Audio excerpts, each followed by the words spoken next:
Now that we've clarified your message to your target audience, we have the bones of your video project. We should take satisfaction in its plain strength and having built something sturdy and serviceable. In this section, we're going to talk about the tone and style of your communications. Style is tied to the psyche, and the efficacy of video has deep psychological roots. This is where your brand style guide is going to be invaluable.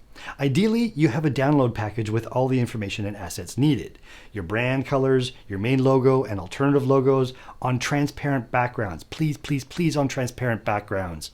As well as fonts, imagery elements, and mood boards or image guidelines, and examples of tone of voice.